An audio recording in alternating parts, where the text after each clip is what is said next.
poésie en général peut être une expérience sensorielle, pas seulement si le poème est un poème de bonheur, un poème heureux,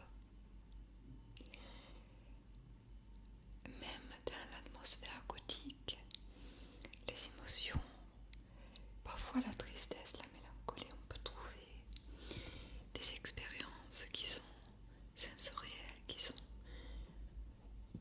de véritables ASMR.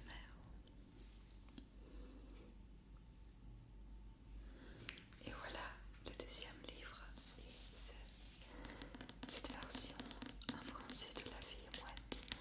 Comme je vous ai dit, il s'agit d'un thriller, et un thriller suédois en plus. Donc je vais vous parler un peu de ce livre. Je vais vous mettre 2 minutes précis dans la boîte de description. Alors vraiment, laissez-vous transporter par la lecture. Essayez vraiment de la ressentir au plus profond et de vous détendre totalement.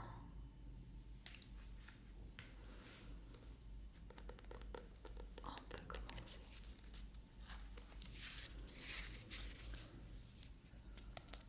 Page 123, 122.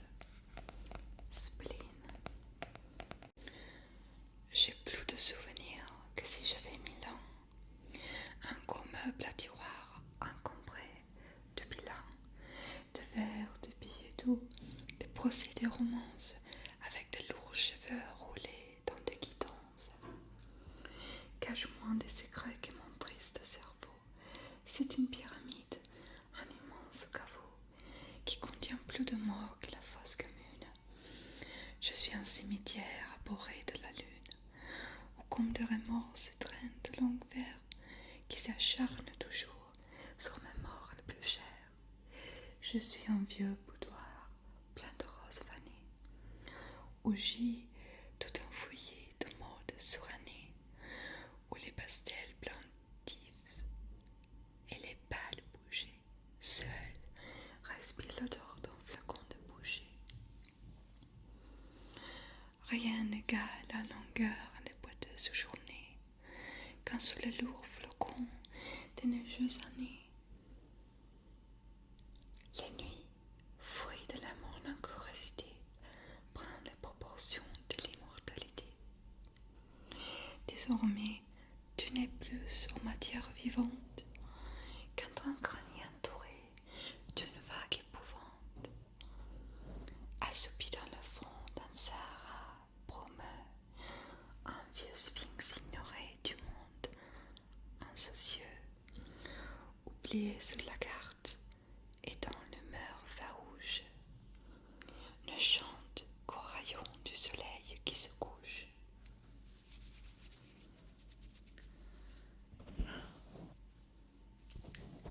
Je n'arrive pas à décrire ce que je ressens quand je lis Baudelaire. Baudelaire est un peu comme une guitare qui chante la même mélodie de mon esprit. C'est bizarre. Le deuxième poème s'appelle Tout entière. Le démon dans ma chambre haute ce matin est venu me voir et tâchant me prendre en faute, me dit: je voudrais bien savoir, parmi toutes les belles choses dont est fait son enchantement, parmi les objets noirs ou roses qui composent son corps charmant, quel est le plus doux, ô mon âme? Tu répondis à l'abhorré, puisque en elle toutes les dictames, rien ne peut être préféré. Lorsque tout me ravit, j'ignore si quelque chose me séduit. Elle éblouit comme l'aurore et console comme la nuit. Et l'harmonie est trop exquise qui gouverne tout son beau corps. Pour que l'un puisse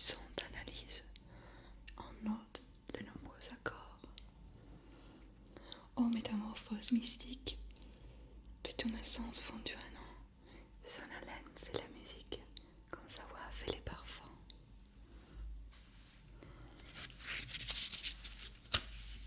J'aime quand je lis la poésie en général et des auteurs que j'aime bien, ça me donne envie de pleurer.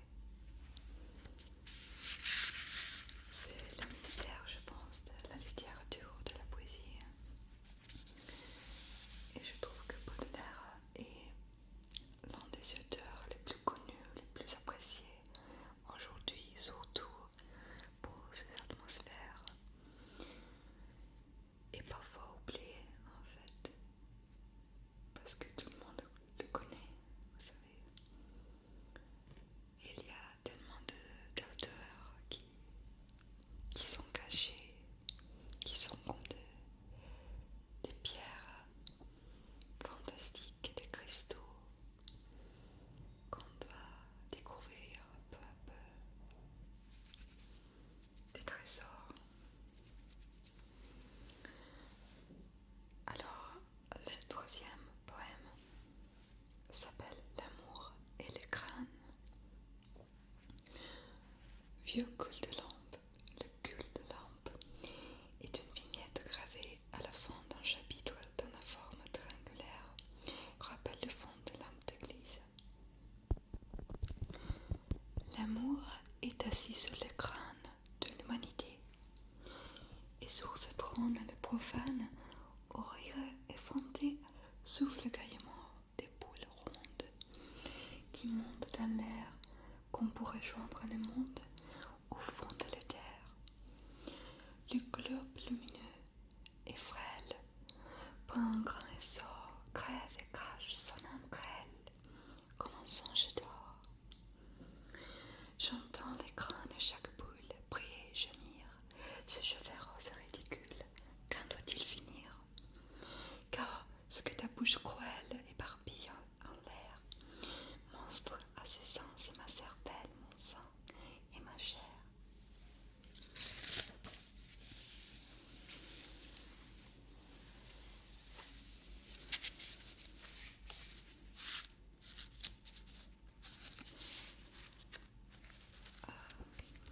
Les fleurs du mal sont vraiment un classique que je ne suis jamais fatiguée de relire, lire à nouveau.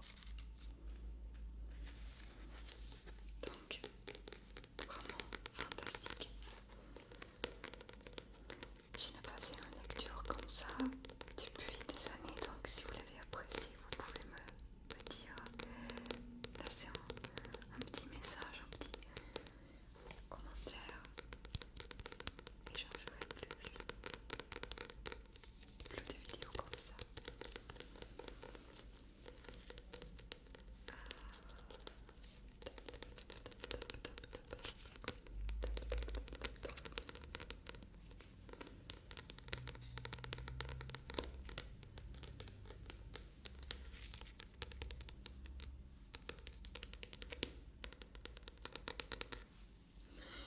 Et maintenant, je vous présente ce livre. Alors, pour première chose, je pense que l'image et en général la présentation du livre est vraiment fantastique. J'adore le noir et rouge. Il s'agit d'une collection, d'une série de thrillers psychologiques suédois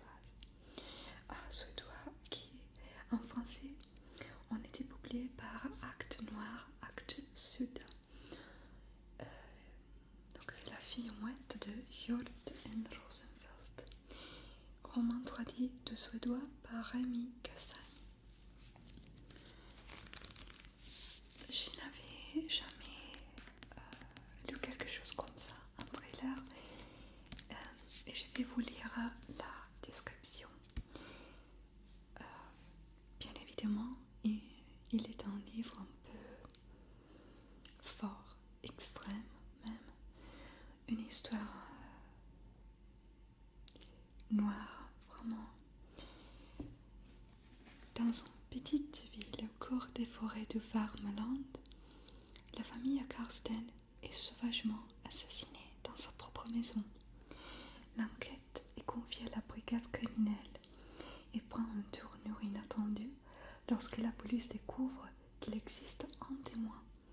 Nicole, 10 ans, a disparu après avoir laissé ses empreintes de pieds dans le sang de son petit cousin. La police doit la retrouver avant que le tueur ne soit informé par les médias de son erreur. Lorsque Nicole est enfin localisée, après plusieurs jours de fuite, elle se trouve dans un état de choc profond. Incapable de prononcer le moindre mot, c'est par des dessins qu'elle parvient à exprimer son traumatisme. Le profilé Sébastien Bergman doit à tout prix réussir à sortir la fillette de son mutisme avant qu'il ne soit trop tard. Les meurtriers semblent prêts à tout pour faire en sorte qu'elle soit à jamais réduite au silence. Haletant de bout en bout, ces nouvelles, opus du tandem suédois, est un thriller psychologique singulier et addictif, poursuivant magistralement la série mettant en scène le psychologue et profilé Sébastien Bergman, personnage lunaire, coureur de jupons invétéré, anti-héros par excellence. Alors c'est vrai, la figure, le personnage de Sébastien Bergman est assez compliqué et intéressant, mais l'histoire est vraiment quelque chose de addictif. Il s'agit d'une histoire addictive puisque à chaque page, il y a beaucoup de mystères. On a vraiment envie de continuer à lire. Et je l'ai terminé dans, je pense, pas plus de 4 ou 5 jours, alors il s'agissait de 500 pages environ. Et donc Michael Hjort, c'est l'un des auteurs et romanciers, réalisateurs, scénaristes renommés et l'un des plus célèbres producteurs de Suède. Il est notamment l'un des créateurs de la série télévisive Les Enquêtes d'Erika, que je ne connais pas, d'après les romans de Camilla Läckberg, et derrière plusieurs adaptations des livres de Henning Mankell sur l'inspecteur Wallander. Donc, c'est bizarre, mais on peut vraiment voir que l'auteur est un scénariste, puisque la façon d'écrire et le mystère dans chaque page est justement cinématographique, je pense. Donc, très très bon livre. Si vous avez lu quelque chose pareil, par exemple Camilla Läckberg, je l'ai vu plusieurs fois, mais je n'ai jamais lu rien.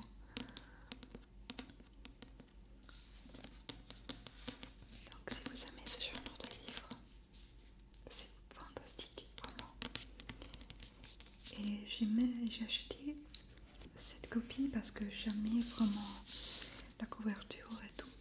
Et je vais le lire à nouveau dans quelques temps.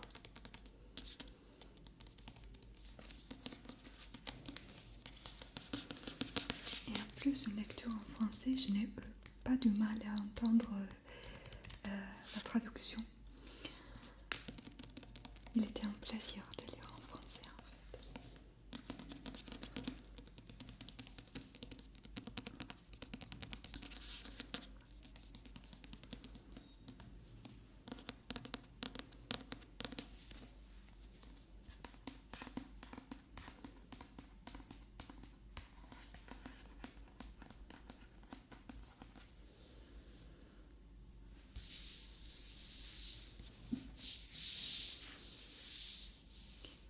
Les livres sont parfaits pour faire de l'ASMR.